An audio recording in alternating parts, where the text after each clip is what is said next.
Muy buenas y bendecidas noches, señores. ¿Qué tal? ¿Cómo están? Ya estamos aquí de nueva cuenta. Otra vez grabándolo fuera de tiempo por las aflicciones, no aflicciones, por los afanes que tenemos en todo lo que tenemos que hacer. Pero bueno, vamos a iniciar la lectura como se deben de iniciar las cosas del Señor. Padre, en el nombre de Cristo te damos muchas gracias por las bendiciones recibidas el día de hoy. Gracias por tu misericordia, por tu bondad y por el amor que nos has mostrado el día de hoy y siempre, Señor. Te pedimos que hoy la lectura, Señor, sea de mucha bendición para todos nosotros, que comprendamos lo que quieres decirnos, que te escuchemos, Señor, que escuchemos tu voz y que no nos cansemos de hacer el bien como nos los has pedido. Te damos gracias por este tiempo, Señor, en el nombre de Cristo Jesús. Amén. ¿Cómo están, señores? Otra vez de nueva cuenta. Buenas noches, bienvenidos. Gracias a todos por ver esta serie de pláticas que tenemos. Esta lectura es algo que el Señor ha puesto en nuestro corazón, es algo que el Señor nos ha dicho que está bien lo que hacemos y que vamos a continuar hasta que Él lo diga. Ya vendrá alguien más quien lo haga, ya vendrá alguien más que lo haga mejor, inclusive que sepa mucho más de lo poco que sabemos nosotros, pero sobre todo que la palabra del Señor siempre sea difundida. Bueno, vamos a iniciar con la lectura del día de hoy. Hoy nos toca el capítulo 15 del libro primero de Crónicas. Pero antes, ayer leímos 2 capítulos, por fin terminamos la doble lectura del libro de Crónicas. Bueno, mañana nos toca otra vez 2 libros, pero ya, más ligeros. También la lectura del día de ayer estuvo bien densa porque fue lo de 3 días que llevábamos atrasados. Hoy nos emparejamos, hoy ya estamos bien. Y pues vamos a iniciar haciendo una pequeña recapitulación. Por ahí en el capítulo 13 leímos que el Señor hirió de muerte a un tal Usa. Ajá. ¿Qué hizo Usa para merecer la muerte? Si lo único que Usa hizo fue tratar de que el arca no se cayera del carro. Ok, si nosotros, déjenme ver por dónde dejé mis lentes. Ah, aquí están. Si nosotros nos vamos al libro de Números en el capítulo 4, nos vamos a dar cuenta de que el Señor tiene una serie de ordenanzas, una serie de mandamientos acerca de cómo se debe de trasladar el arca. Ahí, si ustedes quieren revisarlo al rato, quieren leerlo al rato, se van a dar cuenta que los únicos que podían transmitir, que transportar el arca era la tribu de Leví, pero dentro de la tribu de Leví, los famosos cuatitas eran los que podían transportar el arca. Además, se les tenía estrictamente prohibido no solo mirar lo que llevaba, sino tocarla. Ellos lo que hacían, de hecho Dios había mandado hacer el arca con unos aros en cada esquina para que ahí se le atravesaran unos palos y los coatitas pudieran transportarla en los hombros. Jamás el Señor dijo que la podían agarrar. Aquí estamos viendo que a lo mejor parece duro lo que la palabra en ese sentido, pero los mandamientos de Dios son sagrados, son perfectos, y si Él dice no hagas esto, es porque no se debe de hacer. Y más en el Antiguo Testamento que se tenía una comunión perfecta con el Señor, una comunión viva, muy eficaz, digo, ahora más, ¿no? Pero antes había muchas apariciones de Jesucristo, de los ángeles, de Dios mismo, y él había dicho, no toquen el arca. Quizá la intención de USA fue buena hacia el detrás, no, que no se caiga, ¿no? Pero el Señor había dicho, nadie puede tocar el arca. Por eso mandé específicamente cómo hacerla. Y si se hubiera caído, bueno, pues tendrían que haber llevado los palos. Ahí fue una de las cosas que David no previó.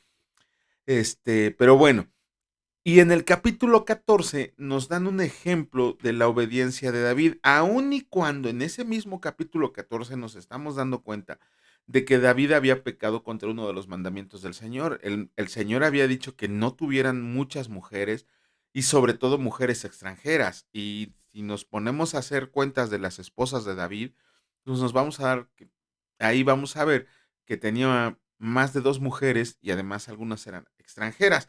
Pero bueno, lo importante que tenemos que ver está en los versículos del 8 al 17, cómo la obediencia de David siempre estaba al pie del cañón con el Señor, porque ahí nos dice que los filisteos iban a atacar Israel, iban a atacar a Israel, pero David, en vez de lanzarse a lo loco, en vez de aventar a su ejército, en vez de echarse a correr, lo primero que hizo fue preguntarle al Señor si debía contestar el ataque filisteo. Y el Señor le dijo que sí, que él le iba a dar la victoria. Pero no fue solo una vez, porque la palabra dice que los filisteos se recuperaron y que volvieron a atacar a Israel.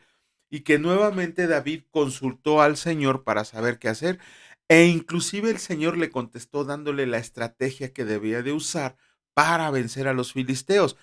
Ahí nos estamos dando cuenta de la obediencia de David, como antes de hacer cualquier cosa, y lo vamos a ver ahora cuando leamos Lucas, como antes de hacer cualquier cosa, él consultaba con el Señor. Digo, eso es algo que nosotros debemos de aplicar también, por increíble que parezca cuando queramos hacer alguna compra así de algún artículo de los considerados de lujo, pues tenemos que preguntarle al Señor. O sea, no es tanto si lo necesitamos o no, sino decirle al Señor en qué nos puede beneficiar o qué podemos hacer o si es correcto lo que queremos hacer. Pero bueno, todo, absolutamente todo se lo tenemos que consultar al Señor, todo, demostrándole una obediencia perfecta. Vamos a iniciar con la lectura. En esta ocasión, como les decía, nos toca el capítulo 15 del libro primero de Crónicas, y escrito está: David trae el arca a Jerusalén.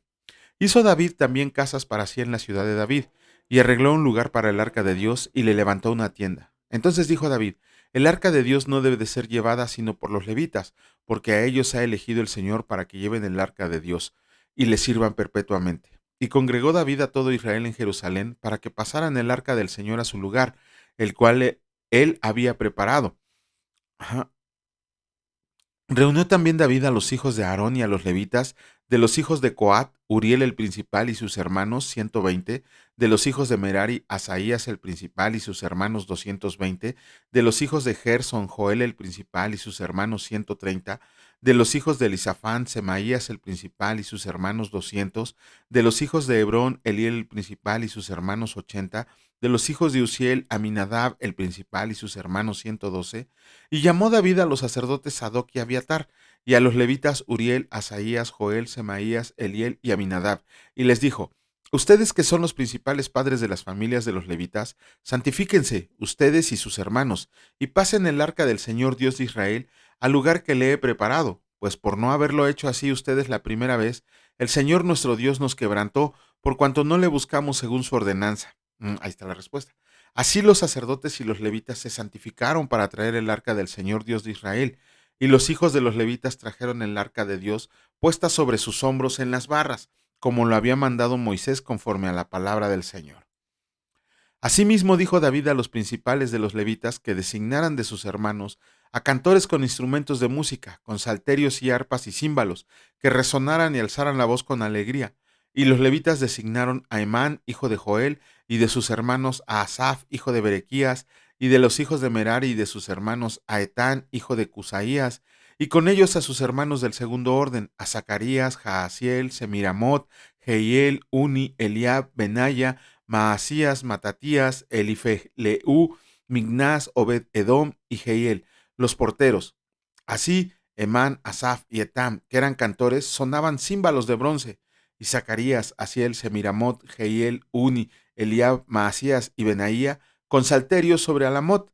Matalías, Elifeleu, Mignás, Obed Edom, Jehiel y Asaías tenían arpas afinadas en la octava para dirigir, y Kenanías, principal de los levitas en la música, fue puesto para dirigir el canto, porque era entendido en ello. Berequías y Elcana eran porteros del arca, y Sebanías, Josafat, Natanael, Amasai, Zacarías, Benaía y Eliezer, sacerdotes, tocaban las trompetas del arca de Dios.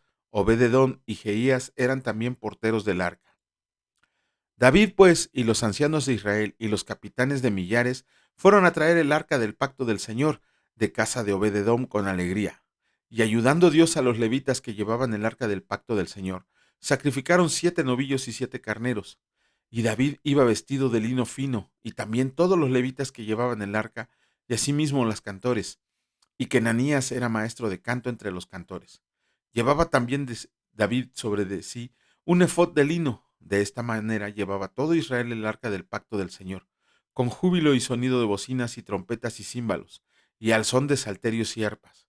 Pero cuando el arca del pacto del Señor llegó a la ciudad de David, Mical, hija de Saúl, mirando por una ventana, vio al rey David que saltaba y danzaba, y lo menospreció en su corazón. Bueno, mañana estaremos haciendo un pequeño comentario, si Dios lo permite, de la lectura del día de hoy. Y vámonos a pasar hasta el capítulo de Amós, el último capítulo, el capítulo 9. Ya acabamos otro libro. Antier acabamos Hebreos. Hoy acabamos Amós, ya vamos bien rápido, ya ven cómo sí vamos a acabar, cómo sí se puede. Pero bueno, ayer leímos el capítulo 8 del libro de Amós y nos dimos cuenta que hay una parábola. Hay una parábola, no crean que las parábolas son exclusivas del Nuevo Testamento, hay parábolas en el Antiguo Testamento. Y una de las parábolas es la famosa canastilla de frutos de verano. ¿Por qué Dios les estaba mandando esta parábola que les dijera Amós a todo el pueblo de Israel? Bueno, la canastilla de las frutas secas es una analogía que se hace acerca del pueblo de Israel. Perdón, sí, de la canastilla de frutas. La canastilla de frutas, generalmente ustedes cuando ponen una canasta o un frutero en la mesa, no ponen fruta verde o fruta ya pasada. Siempre ponemos fruta madurita lista para comer. Esa era la analogía que estaba haciendo el Señor con Israel.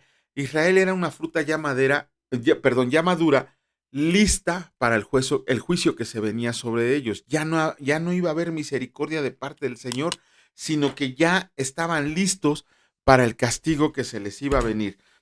Se lo advirtieron todos los profetas y nadie les quiso hacer caso, pues allá ellos, ¿no? Bueno, ojalá y no nos pase también a nosotros que después de tantas advertencias de sobre cosas que no le agradan estamos haciendo, no nos vaya a ser así como que, bueno, pues ya estás madurito para el castigo, ¿no? Así que aguántate. Lo vamos a ver en Santiago. Bueno, vamos a iniciar en esta ocasión con la lectura del libro de Amós. En esta ocasión nos toca el capítulo 9 y escrito está: Los juicios del Señor son ineludibles. Vi al Señor que estaba sobre el altar y dijo: Derriba el capitel, y estremezcanse las puertas, y haz los pedazos sobre la cabeza de todos, y al postrero de ellos mataré a espada. No habrá de ellos quien huya ni escape. Aunque cavaran hasta el Seol, de allá los tomará mi mano, y aunque subieran hasta el cielo, de allá los haré descender. Si se esconden en la cumbre del Carmelo, ahí los buscaré y los tomaré. Y aunque se escondieron de delante de mis ojos en lo profundo del mar, ahí mandaré a la serpiente y los morderá. Y si fueron en cautiverio delante de sus enemigos, ahí mandaré la espada y los matará, y pondré sobre ellos mis ojos para mal y no para bien. El Señor, Dios de los ejércitos, es el que toca la tierra y se derretirá, y llorarán todos los que en ella moran. Crecerá todo como un río, y mermará luego como el río de Egipto. Él edificó en el cielo sus cámaras y ha establecido su expansión sobre la tierra. Él llama las aguas del mar y sobre la faz de la tierra las derrama.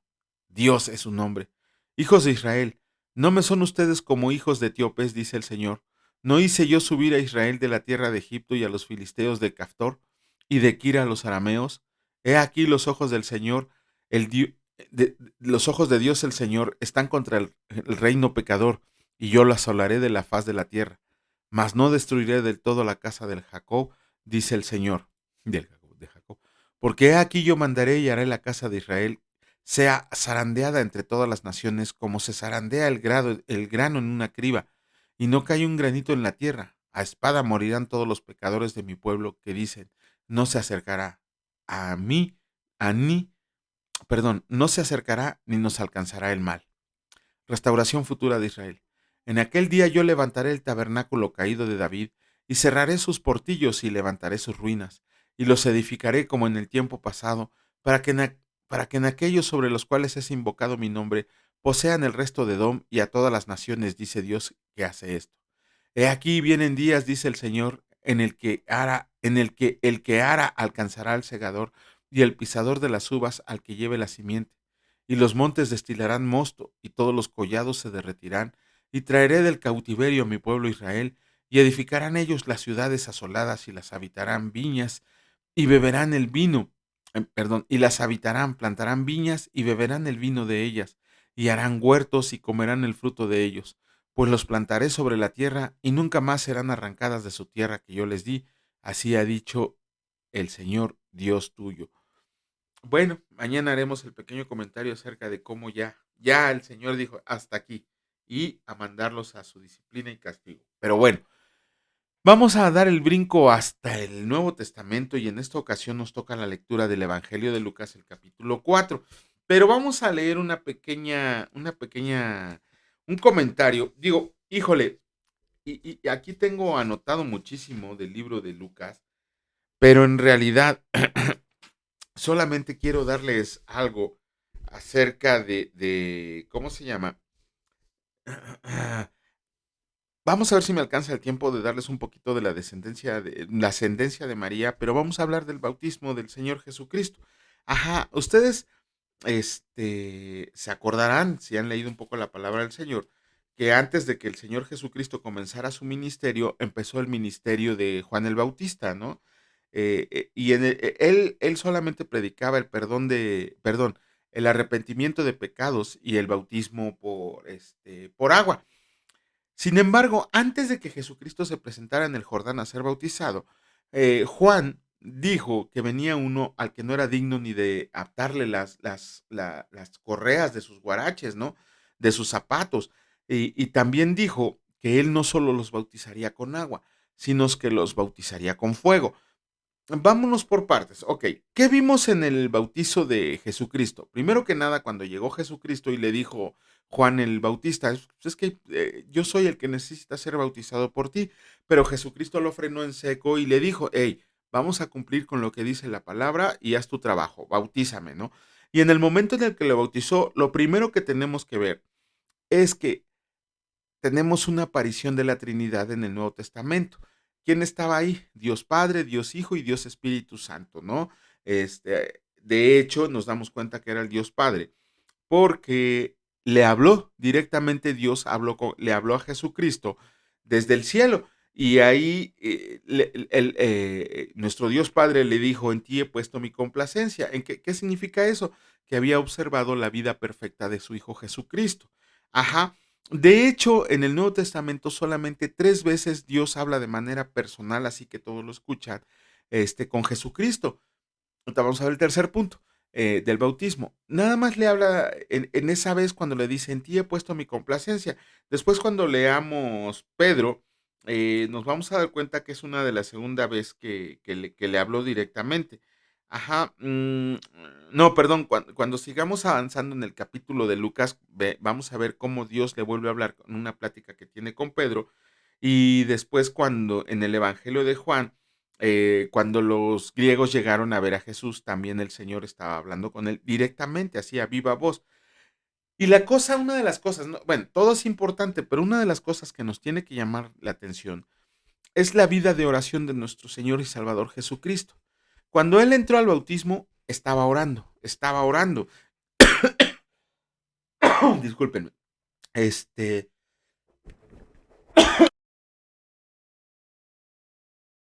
ay, se me atoró el agüita, perdón. Este, Una de las cosas que tenemos que ver es la vida de oración de nuestro Señor Jesús. Él entró al río Jordán orando por el bautismo que iba a recibir. Yo no sé si ustedes se acuerdan cuando fueron bautizados, los que ya han sido bautizados en agua, cuando los bautizaron, cómo entraron al estanque, ¿no? O a la alberquita, o a mí me tocó bautizar a unos muchachos en un anexo. Ellos pidieron ser bautizados y los bautizamos, pero ahí solamente utilizamos una cubetita de agua y una tinita. Pero, por ejemplo, en el bautismo de Jesús, él fue sumergido, pero estaba orando. La vida del Señor Jesús, de nuestro Señor Jesús, fue una vida de oración. Eh, Oraba en todo momento. De hecho, si nos fijamos, si nos damos cuenta y leemos con atención, nos vamos a dar cuenta que antes de cada milagro que el Señor Jesús hiciera, siempre oraba con el Padre. Oró por todos nosotros en Juan 17, oró por Pedro porque iba a ser zarandeado, oró, ¿cómo se llama? En todo momento de su vida Jesucristo estaba orando. La palabra dice que inclusive se iba a un lugar solo a orar, a estar en comunión con el Padre. Ah, Nosotros ahí tenemos que calificar cómo está nuestra vida de oración. Si de verdad estamos llevando una vida de oración como a Dios le agrada. Hay que orar cuando nos levantamos, hay que orar cuando nos acostamos, hay que orar por cada comida que el Señor nos permite alimentar nuestro cuerpo. Hay que orar porque nuestros hijos llegan bien a casa. Hay que orar cuando salimos, que nos dé un buen camino, pero sobre todo que bendiga a nuestra familia que se queda en casa. Hay que orar por absolutamente todo. Jesucristo nos dio el ejemplo de cómo cada uno de nosotros debe de tener una vida de oración en todo momento, no nada más presentarse los domingos a hacer una oración repetida que está dando el pastor o que está dando otra persona y que nosotros como borreguitos la estamos siguiendo o como practican en otras sectas, en otras religiones, que el señor de enfrente se pone a orar y todos como periquitos están, quién sabe ni qué dicen, pero ellos están orando. No, nuestra vida de oración no debe de ser de domingos, ni cuando estemos en aflicciones, porque ahí sí como nos acordamos de Dios. Nuestra vida debe de hacer de oración de continuo, diariamente, en todo lugar, en todo momento y en toda circunstancia. Eso es lo que nos enseña el Señor Jesús, en cuanto a la oración. Y ya rápidamente una de las cosas que quiero que veamos es porque en Mateo solamente habla de la genealogía de Jesucristo hasta el rey David y tocando solamente hombres. De hecho, él nada más creo que menciona a una sola mujer, porque a la esposa de David, a Betsabé, la nombra como, ni siquiera dice su nombre, dice la que fue mujer de Urías. Pero Lucas, como buen investigador, se va hasta Adán, hasta la genealogía. José y María, ambos descendían de David. Ajá. Nada más hay un pequeñísimo problema con José. Yo no sé si lo habrán notado ustedes conforme a lo que hemos leído en la palabra del Señor, que si bien José era descendiente de David, José venía de uno de los reyes más malvados que pudo haber en Judá. ¿Cómo se llamaba? Jeconías, creo se llamaba. Por aquí lo anoté. Las manos. Y al descender, no lo veo. Por medio de Salomón, Mateo, del derecho, para siempre, bajo el verdadero hijo. Ah, sí, Jeconías, ya ven cómo no estaba es que está aquí en los apuntes que tengo luego ni yo me entiendo, ¿no? Mateo, José descendía de la línea de Jeconías, que Dios inclusive puso una maldición sobre Jeconías. ¿Se acuerdan? A ver si se acuerdan cuando leímos Reyes. Nada, estoy seguro que ni se acuerdan porque no ponen atención. Pero sobre Jeconías Dios le mandó una maldición acerca de que ninguno de su descendencia iba a seguir en el trono de Israel. O sea, la línea de Jeconías estaba bajo una maldición del Señor. Entonces José descendía de Jeconías. Por eso Lucas es tan insistente, el Evangelio de Lucas, en demostrarnos que si bien José sí era descendiente de David, si Jesucristo hubiera sido hijo de José, no hubiera podido ser el descendiente de David porque Jeconías estuvo bajo maldición. Sin embargo, María, ella es de la línea de descendencia de Natán y Natán jamás estuvo bajo maldición. De hecho, ella era, esta María, como que su linaje era más perfectito que el de José, pero en ambos padres lo importante es que la genealogía proviene de David y eso hacía que la promesa y la profecía de nuestro Dios Padre Todopoderoso se cumpliera perfectamente para decir que Jesucristo descendía directamente de David, tanto de su padre José como de su padre María. Ahí investiguen las líneas porque estoy seguro que nada más leemos la genealogía por leerla y no nos damos cuenta de la importancia. Les apuesto que no sabían eso de que de que José descendía de Jeconías y estaba bajo maldición la línea de Jeconías. Pero bueno, vamos a empezar con la lectura del día de hoy correspondiente. En esta ocasión nos toca el Evangelio de Lucas, el capítulo 4. Y escrito está, este está buenísimo, este capítulo, mañana haremos el comentario. De hecho, tenemos un video exclusivo de esto. Tentación de Jesús. Jesús, lleno del Espíritu Santo, volvió del Jordán y fue llevado por el Espíritu al desierto por 40 días y era tentado por el diablo. Y no comió nada en aquellos días, pasados los cuales tuvo hambre. Entonces el diablo le dijo, si eres hijo de Dios, di a esta piedra que se convierta en pan.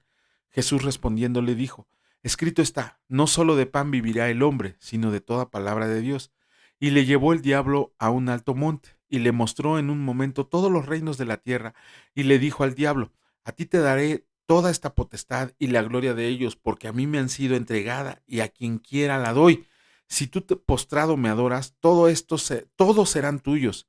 Respondiendo Jesús le dijo, vete de mí, Satanás, porque escrito está, al Señor tu Dios adorarás y a Él solo servirás. Y le llevó a Jerusalén y lo puso sobre el pináculo del templo y le dijo, si eres hijo de Dios, échate de aquí abajo, porque escrito está, a sus ángeles mandará acerca de ti que te guarden y en las manos te sostendrán, para que no te tropieces con tu pie en piedra. Respondiendo Jesús le dijo, dicho está, no tentarás al Señor tu Dios. Y cuando el diablo hubo acabado toda tentación, se apartó de él por un tiempo. Bueno, mañana hacemos un comentario. Jesús principia su ministerio. Y el poder volvió en el perdón, y Jesús volvió en el poder del Espíritu a Galilea, y se difundió su fama por toda la tierra de alrededor, y enseñando en las sinagogas de ellos, y era glorificado por todos. Jesús en Nazaret.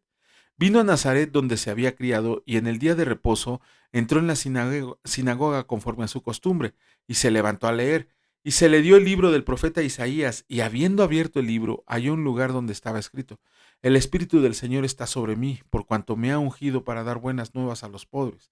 Me ha enviado a sanar a los quebrantados de corazón, a pregonar libertad a los cautivos y vista a los ciegos, a poner en libertad a los oprimidos, a predicar el año agradable del Señor. Y enrollando el libro, lo dio al ministro y se sentó, y los ojos de todos en la sinagoga estaban fijos en él, y comenzó a decirles: Hoy se ha cumplido esta escritura delante de ustedes. Y todos daban buen testimonio de él, y estaban maravillados de las palabras de gracia que salían de su boca, y decían: ¿No es este el hijo de José?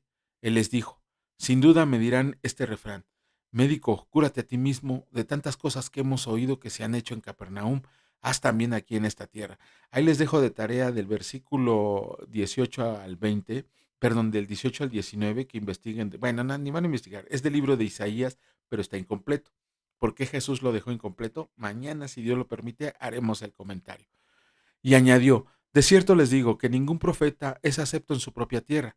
Y en verdad les digo que muchas viudas hablan en Israel en los días de Elías, cuando el cielo fue cerrado por 3 años y 6 meses, y hubo una gran hambre en toda la tierra, pero a ninguna de ellas fue enviado Elías, sino una mujer viuda en Sarepta de Sidón. Y muchos leprosos había en Israel en tiempo del profeta Eliseo, pero ninguno de ellos fue limpiado, sino Naamán el sirio. Al oír estas cosas, todos en la sinagoga se llenaron de ira, y levantándose le echaron fuera de la ciudad y le llevaron hasta la cumbre del monte sobre el cual estaba edificada la ciudad de ellos, para despeñarlo. Mas él pasó por en medio de ellos y se fue. El hombre que tenía un espíritu inmundo. Descendiendo Jesús a Capernaum, ciudad de Galilea, les enseñaba en los días de reposo, y se admiraban de su doctrina porque su palabra era con autoridad. Estaban en la sinagoga un hombre que tenía un espíritu de demonio inmundo, el cual exclamó a gran voz diciendo: Déjanos, ¿qué tienes contra nosotros, Jesús Nazareno? ¿Has venido para destruirnos? Yo te conozco quién eres, el Santo de Dios. Y Jesús le reprendió diciendo: Cállate y sal de él. Entonces el demonio, derribándolo en medio de ellos, salió de él y no le hizo daño alguno. Y estaban todos maravillados y hablaban unos a otros diciendo: ¿Qué palabra es esta que con autoridad y poder manda a los espíritus inmundos y salen? Y su fama se difundía por todos los lugares de los contornos. Jesús sana a la suegra de Pedro. Entonces Jesús se levantó y salió de la sinagoga y entró en la casa de Simón. La suegra de Simón tenía una gran fiebre y le rogaron por ella. E inclinándose hacia ella reprendió a la fiebre y la fiebre la dejó y levantándose ella al instante le servía. Muchos sanados al ponerse el sol. Al ponerse el sol, todos los que tenían enfermos de diversas enfermedades lo traían a él, y él, poniéndole las manos sobre cada uno de ellos, los sanaban. También salían demonios de muchos dando voces y diciendo: Tú eres el Hijo de Dios. Pero él los reprendía y no les dejaba hablar, porque sabían que él era el Cristo. Jesús recorre Galilea predicando. Cuando ya era de día salió y se fue a un lugar desierto y la gente le buscaba y llegaba a donde estaba. Lo detenían para que no se fuera en ellos, pero él les dijo: Es necesario que también a otras ciudades anuncie el evangelio del reino de Dios, porque para esto he sido enviado. Y predicaba en las sinagogas de Galilea. ¡Wow! No, wow. Esto, híjole, todo está increíble en la lectura del día de hoy, lo de la tentación, lo de la lectura del libro de Isaías. Bueno, híjole. Mañana, si Dios lo permite, estaremos haciendo el comentario. En esta ocasión vamos a dar el brinco hasta el libro de Santiago, otro libro del Nuevo Testamento. Y en esta ocasión nos toca el capítulo 2 desde Santiago. Ayer iniciamos. Sin embargo, ayer no pude darles la introducción al libro de Santiago, se las vamos a dar el día de hoy. Y dice así: la Carta Universal de Santiago. Ahorita les explicamos. Bueno, más bien dicho, sí. ¿Por qué Carta Universal de Santiago? Dice Santiago que él escribió esta carta a todos los judíos que estaban dispersos en todas las naciones de la tierra. Si recuerdan, los capturó a Siria, los capturó a Babilonia, los expatrió Roma, los expatrió Grecia, o sea, andaban ya desperdigados por todo el mundo y solamente una vez al año iban a adorar al Dios verdadero al templo de Jerusalén, al templo que les había construido Herodes en ese tiempo. Por eso Santiago se decidió escribirle esta carta a todas las iglesias que estaban fuera de la nación de Israel. A ellas se las dedica.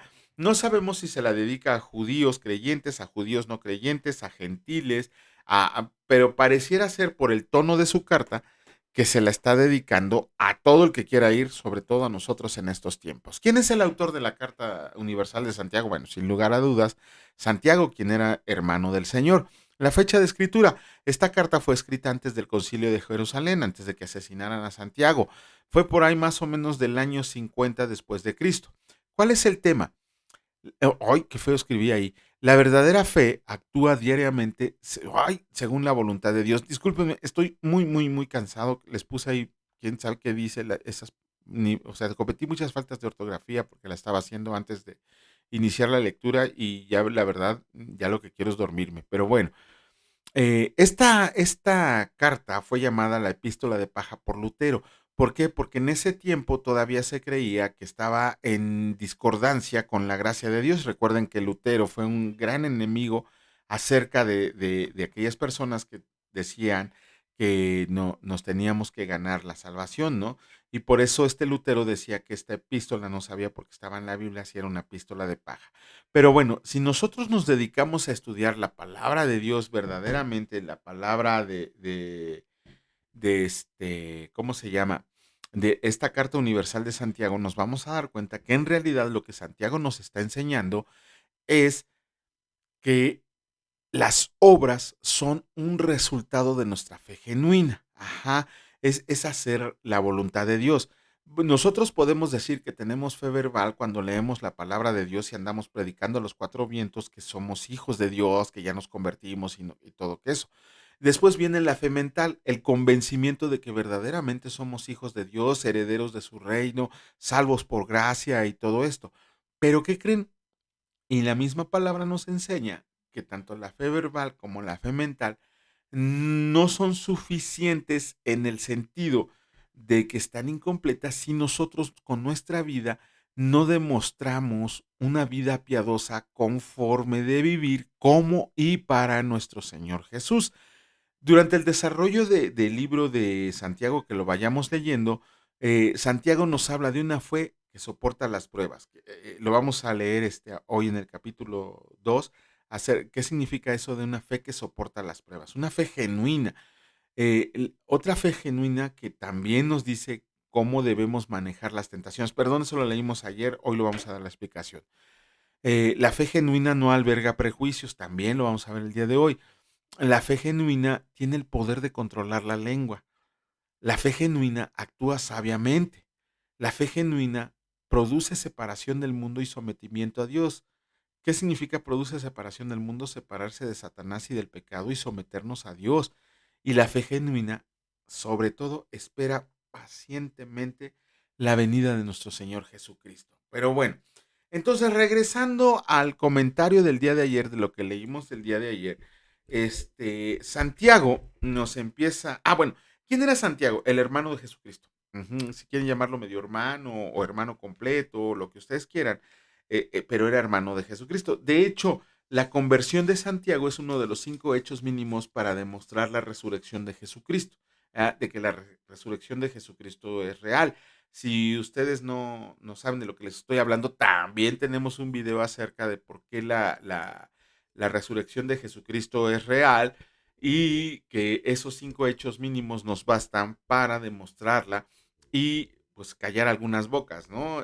Son 5 hechos mínimos que desarrolló un señor que se llama Michael Licona y que difícilmente, más bien dicho, no han podido ser debatidas, ¿no? Con eso se demuestra que la resurrección de Jesucristo es real, o por lo menos son muy, muy difíciles de debatir. Pero bueno, él era Santiago, el hermano de Jesucristo, al primer apóstol que se echaron, ¿no?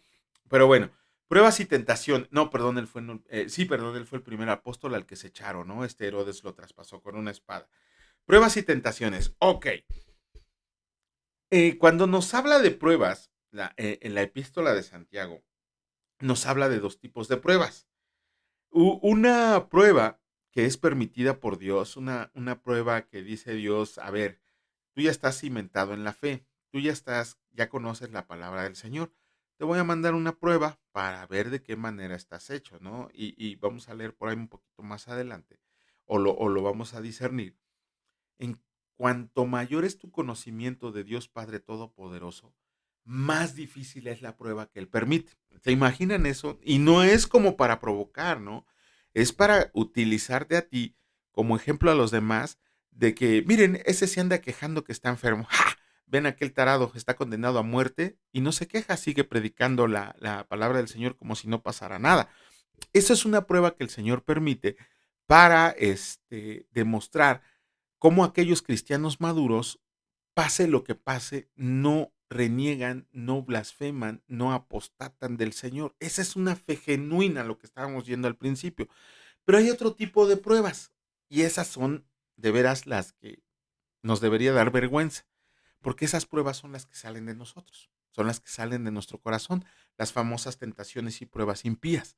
Ajá, dice Santiago, nos explica en el capítulo 1 que si tú empiezas a pensar en lo malo, ese pensamiento va a ir creciendo, creciendo, creciendo. Le vas a dar cabida al enemigo para que vaya a ser creciendo ese pensamiento, ese pensamiento, ese pensamiento, hasta que lo materialices. Ajá, hasta que lo materializas. Permites que salga de ti para que se materialice ese pecado, esa acción impropia, esas acciones que le desagradan a Dios. No sé, cada uno de nosotros va a serse tentado conforme a su concupiscencia.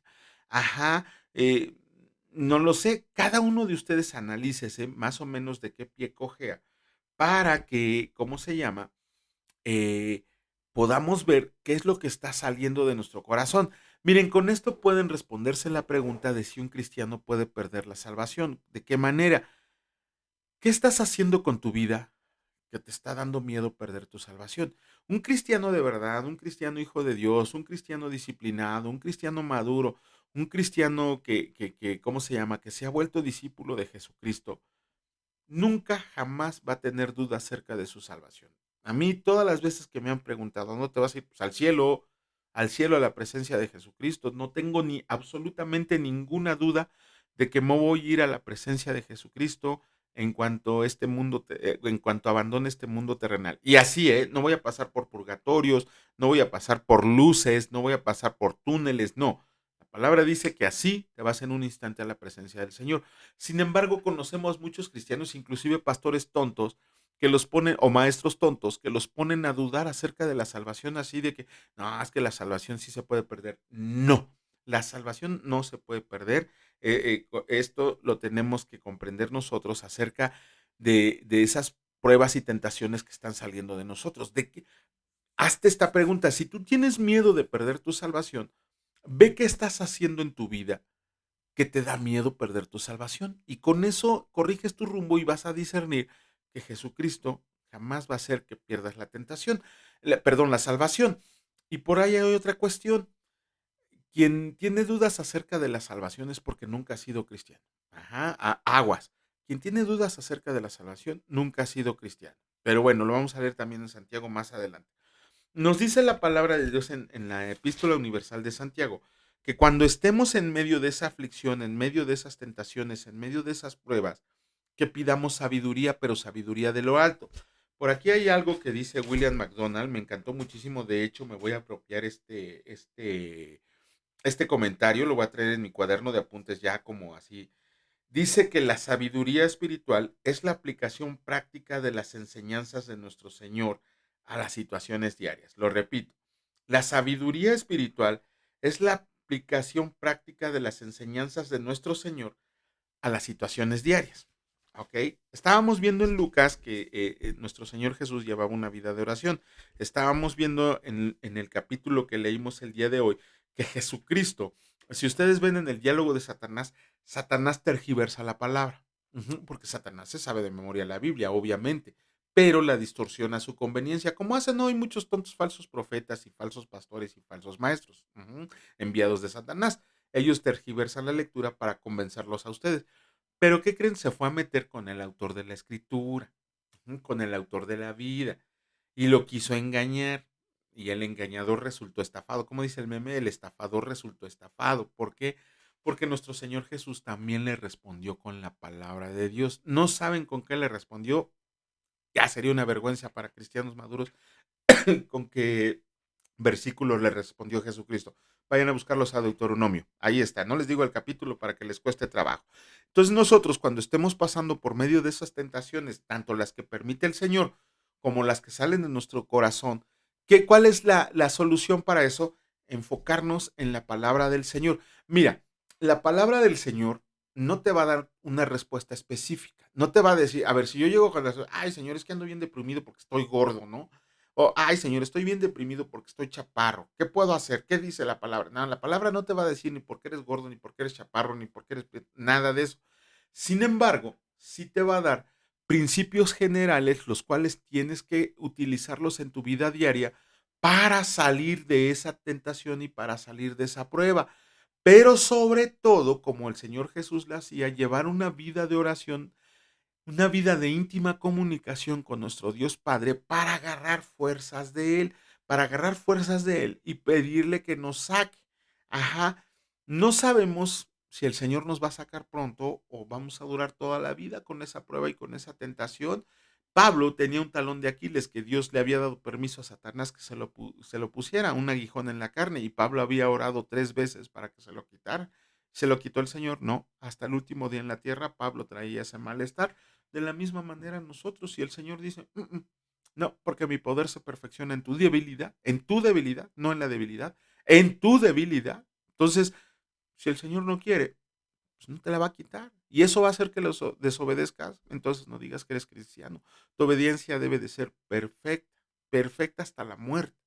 Si Dios decide bendecirte, gloria a Dios y este sigue adelante en tu camino. Si Dios decide no bendecirte, ni modo, elegiste el camino del Señor y a darle. No tienes por qué echarte para atrás, lo acabamos de leer en Hebreos. Sí, no somos de los que nos echamos para atrás en perdición. Además, la esperanza que tenemos es la vida que vamos a tener en la presencia del Señor. Bueno, me extendí muchísimo. Ojalá, les digo, pues conforme vayamos leyendo, vamos a ir tocando diversos puntos. Vamos a comenzar con la lectura del libro de hoy. En esta ocasión nos toca el capítulo 2 de la Epístola Universal de Santiago. Y escrito está, amonestación contra la parcialidad. Hermanos míos, que su fe en nuestro glorioso Señor Jesucristo sea sin acepción de personas.